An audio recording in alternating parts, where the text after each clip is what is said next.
Hello friends, my name is Vishal Jain और Vishal classes में आप सभी का बहुत बहुत स्वागत है।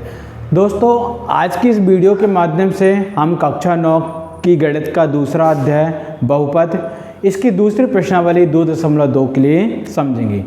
तो आइए हम प्रश्न में आगे बढ़ते हैं और इसे समझते हैं। इसका पहला प्रश्न दिया गया है, निम्नलिखित पर बहुपद 5x - 4x की घात 2 धन 3 के मान ज्ञात करना है। दोस्तों, क्वेश्चन बहुत ही आसान है। आपको बहुपद का मान निकालना है। इसमें अलग अलग परिस्थितियां आपकी दी गई हैं, x के अलग अलग मान आपको दिए गए हैं। बारी बारी से आपको इन तीनों मानों को रखना है और उसके बहुपद का मान ज्ञात करना है। तो चलिए इसे हल करते हैं, देखते हैं इसे कैसे हल करेंगे। तो यहाँ पे आपको बहुपद दिया गया है 5x - 4x की घात 2 धन 3। आप x बारी बारी से x का कोई भी मान ले सकते हैं। हमने पहला मान लिया x बराबर 0 रखने पर, x का मान जब मैंने 0 रखा, x का मान जब मैं 0 रखते हैं तो यहाँ पे कितना आ जाएगा 5। x की जगह पे आप यहाँ पे कितना लेंगे 0 आ जाएगा -4। यहाँ पे जो x है x की जगह पे भी आप 0 लिख लेंगे, इसकी घात 2 आ जाएगी +3 आ जाएगी। 5 का जब आप 0 में गुणा करेंगे तो आपका 0 आ जाएगा, -0 की घात 2 करने पे 0 आएगा और 0 का 4 में गुणा करने पर भी 0 आ जाएगा और प्लस का 3। 0 में से 0 घटाने पे आपका 0 आ जाएगा और 0 में 3 जोड़ने पे आपका 3 आ जाएगा। तो यहाँ पे आपका आंसर आ जाएगा 3। जब हम इसका दूसरा वाला प्रश्न हल करते हैं तो अब मुझे क्या करना पड़ेगा, इसी में x के स्थान पे -1 रखना पड़ेगा। तो हम लिखेंगे x बराबर -1 रखने पर x की जगह पे -1 रखा तो पहले आपका आ जाएगा 5 आ जाएगा, x की जगह पे आ जाएगा आपका -1 -4, x की जगह पे आ जाएगा आपका -1 और इसकी घात है आपकी 2, तो यहाँ पे घात 2 आ जाएगी और प्लस आपका 3 आ जाएगा।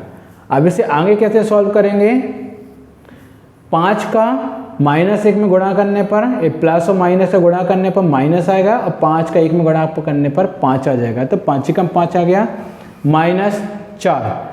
-1 को 2 बार लिखना है तो क्या लिखेंगे -1 गुणे -1 और प्लस आपका 3। यहाँ पे -5 आपका ज्यों करते हो, -4 भी ज्यों करते हो। इसका आपने गुणा किया तो माइनस और माइनस से गुणा किया तो आपका प्लस आएगा और 1 और 1 का गुणा करने पर आपका 1 आएगा और यहाँ पे प्लस का 3। यहाँ पे -5 आपका ज्यों करते हो, माइनस और प्लस का गुणा करने पर माइनस आ जाएगा और 4 और 1 का गुणा करने पर 4 आ जाएगा और यहाँ पे प्लस का 3 ज्यों करते हो। यहाँ पे माइनस माइनस की संख्याएं जुड़ जाएंगी तो 5 और 4 जुड़ के आ जाएंगे आपकी 9 और यहाँ पे चिन्ह माइनस का आएगा और प्लस का रहेगा आपका 3 और 9 में से आपके 3 जाने पर आपके बचेंगे 6 और चूंकि बड़ी संख्या का चिन्ह माइनस का है तो यहाँ पे चिन्ह आ जाएगा -6। तो दोस्तों, आपको मैंने बिल्कुल बेसिक्स तरीके से पढ़ाने की कोशिश की है ताकि आपके लिए क्वेश्चन समझ में आए कि आपको इसे सॉल्व कैसे करना है, एक एक स्टेप के माध्यम से बताया हुआ है। इसी का हम तीसरा प्रश्न देखते हैं। तीसरे प्रश्न में हमें x की जगह पे 2 रखना है तो हम क्या लिखेंगे, x बराबर 2 रखने पर x का मान हमने 2 रखा तो पहले क्या दिया है हमें 5, x की जगह पे रखेंगे हम 2, फिर -4, x की जगह पे रखेंगे 2, इसकी घात 2 और प्लस से आपका आ जाएगा 3। 5 और 2 का गुणा किया तो 5 दूनी 10 -4, 2 का गुणा हम 2 बार करेंगे तो 2 दूनी आपका आ जाएगा 4 और प्लस 3, 10 -4 और 4 का गुणा करने पे आ जाएगा 16 प्लस 3, 10 और 16 घट जाएंगे तो यहाँ पे आपका आएगा -6 और प्लस 3 और दोनों घट जाएंगे तो यहाँ पे बचेगा -3। तो दोस्तों, इस प्रकार से हमारा पहला क्वेश्चन सॉल्व हो जाता है।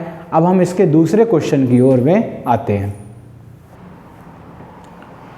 दोस्तों, हमारे दूसरे क्वेश्चन में हमें दिया गया है कि निम्नलिखित बहुपदों में से प्रत्येक बहुपद के लिए P0, P1 और P2 के मान हमें ज्ञात करना है। इसके अंतर्गत आपके 4 प्रश्न दिए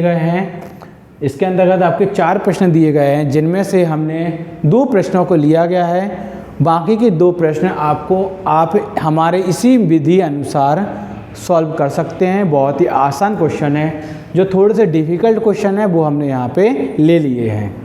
चलिए तो हम इसे सॉल्व करते हैं, किस प्रकार से इन्हें हल कर सकते हैं। तो इसमें आपको 3 प्रकार के मान दिए निकालना है। p की वैल्यू निकालना है 0 पर, p का मान निकालना है 1 पर और p का मान निकालना है 2 पर। ठीक है, तो इसे कैसे हल करेंगे? यहाँ पे देखो क्वेश्चन में आपको p यहाँ पे कोष्टक में आपको दिया गया है, ब्रैकेट में दिया गया है y, तो यहाँ पे y के मान आपको अलग अलग परिस्थितियों में लेना है। तो हम पहले ले लेते हैं y बराबर 0 लेने पर। y का मान कितना ले लिया हमने? 0 ले लिया। तो y का मान जब हमने 0 ले लिया तो आपका p0 की वैल्यू कितनी आ जाएगी? p0, तो यहाँ पे आप y की जगह पे रखेंगे 0, तो 0 की घात 2 माइनस 0 प्लस 1, 0 की घात 2 करेंगे तो कितना आएगा? 0 माइनस 0 प्लस 1, और इसको हल करने पे आपका आ जाएगा 1। इसी प्रकार से अब क्या लेना पड़ेगा? y की जगह पे लेना पड़ेगा 1, तो हम लिखेंगे y बराबर 1 लेने पर, जब मैंने y के स्थान पे 1 लिया तो यहाँ पे कितना हो जाएगा? जब मैंने यहाँ पे y के स्थान पे 1 लिया तो y के स्थान पे हमने 1 रखा, तो यहाँ पे आ जाएगा p1 इक्वल टू, यहाँ पे 1 रखा तो 1 की घात 2 माइनस y के स्थान पे रखा 1 और प्लस 1 की घात 2 करने पे हमारे आ जाएगा 1 माइनस 1 प्लस 1 में से 1 गया तो आपका आ जाएगा 0। ठीक है, और 0 में 1 जोड़ेंगे तो आपका आंसर आ जाएगा 1। इसी प्रकार से हम इसकी तीसरी वैल्यू ले लेते हैं। y के स्थान पर हमें रखना है इसी में 2, तो y बराबर 2 रखने पर, जब हमने y के स्थान पर 2 रखा तो p यहाँ पे हमारा आ जाएगा 2 इक्वल टू, y के स्थान पर रखा 2 तो यहाँ पे आ जाएगा 2 की घात 2 माइनस, यहाँ पे हमने y के स्थान पर रखा 2 प्लस 1, 2 की घात 2 करेंगे तो 2 का 2 बार गुणा करेंगे तो ये आ जाएगा आपको 4 माइनस 2 प्लस 1, 4 में से 2 घटने पे मुझे मिलेगा 2 और यहाँ पे प्लस 1, तो यहाँ पे आपका आंसर आ जाएगा 3। तो दोस्तों ये तो हमने इसका पहला क्वेश्चन हल कर लिया। अब हम इसी प्रकार से इसका दूसरा क्वेश्चन भी हल करेंगे और यही तीनों वैल्यू ले लेंगे, y बराबर 0, y बराबर 1 और y बराबर 2 रखने पर। तो अभी हमने क्या किया, इसका केवल पहला क्वेश्चन ये पूरा हल किया हुआ है। अब हम इसी का दूसरा क्वेश्चन हल करते हैं। ठीक है, तो दूसरा क्वेश्चन हम इसे हल करते हैं तो इसका मान हमारा किस प्रकार से आ जाएगा, देखते हैं इसे। अब दोस्तों यहाँ पे देखना, दूसरे वाले क्वेश्चन में यहाँ पे p की कोष्टक में दिया है x, तो अब आपको y नहीं लेना है, आपको क्या लेना पड़ेगा, सब जगह x लेना पड़ेगा। तो यहाँ पे भी पहले आप x बराबर 0 रखेंगे, फिर यहाँ पे x बराबर 1 रखेंगे और फिर x बराबर आप पे 2 रखेंगे। तो चलिए अब इसे हम दूसरा वाला क्वेश्चन भी हल करके देखते हैं। x बराबर 0 ले लेते हैं, तो यहाँ पे p x के स्थान पे आ गया आपका 0, यहाँ पे x माइनस 1 है तो 0 माइनस 1, और यहाँ पे x प्लस 1 है तो यहाँ पे 0 प्लस 1। 0 में से 1 घटेगा तो आपका बचेगा माइनस 1, और 0 में 1 जुड़ेगा तो बचेगा प्लस का 1, और दोनों का गुणा करने पर माइनस 1।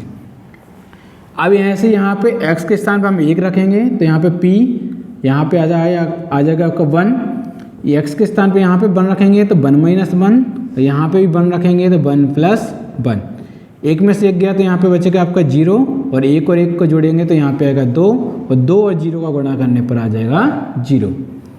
अब यहाँ इसी में हम x के स्थान पे 3 रखेंगे तो 2 रखेंगे, तो x के स्थान पे हमने यहाँ पे रखा 2, यहाँ पे कोष्टक में x के स्थान पे यहाँ पे भी 2 रखा तो 2 माइनस 1, और यहाँ पे भी 2 रखा तो 2 प्लस 1।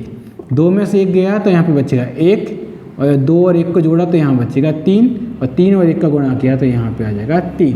तो दोस्तों यहाँ पे p0 की वैल्यू आ गई आपकी -1, p1 की वैल्यू आ गई आपकी 0, और p2 की वैल्यू आ गई आपकी 3। तो इस प्रकार से हमने इसके 2 प्रश्नों को हल कर लिया है। अब हम इसका तीसरा और चौथा प्रश्न जो है वो अगली वीडियो के माध्यम से समझेंगे। तब तक हमारे आप विशाल क्लासेस से जुड़े रहिए और हमारी इस प्रश्नावली 2.2 के 2 प्रश्नों का अभ्यास कीजिए। दूसरी इसकी सेकंड पार्ट में आपके लिए बाकी के 2 प्रश्नों का हल भी दिया जाएगा। धन्यवाद।